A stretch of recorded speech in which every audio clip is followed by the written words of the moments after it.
ADHD, autism ఈ రెండు మానసిక సమస్యల గురించి మనం ఇప్పుడు తెలుసుకుందాం.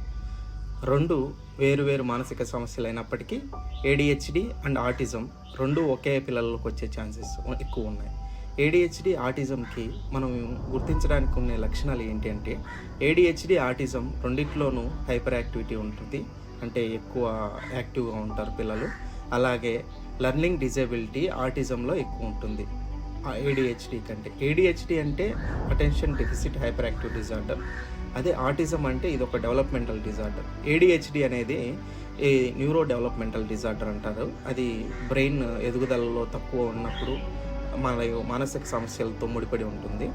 ఏడిహెచ్డికి, ఆటిజంకి మనం ఎలా తేడా తెలుసుకోవచ్చు అంటే, ఆటిజంలో ఎక్కువ పిల్లలు యాక్టివ్గా ఉంటారు, ప్లస్ ఒకదాని మీదే ఎక్కువ కాన్సన్ట్రేట్ చేస్తారు గంటల తరబడి. ఏడిహెచ్డిలో అయితే అటెన్షన్ అనేది వాళ్ళకి ఎక్కువ శాతం ఒకదాని మీదే ఉండదు, ఎప్పటికప్పుడు మారుతూ ఉంటుంది, ఒకదాని మీద కాన్సన్ట్రేషన్ అనేది ఉండదు. ఆటిజంలో లెర్నింగ్ డిజేబిలిటీ ఉంటుంది, వాళ్ళ బాధల్ని వాళ్ళు సరిగా ఎక్స్ప్లెయిన్ చేయలేకపోతూ ఉంటారు, అలాగే ఎదుగుదల కూడా సరిగా ఉండదు.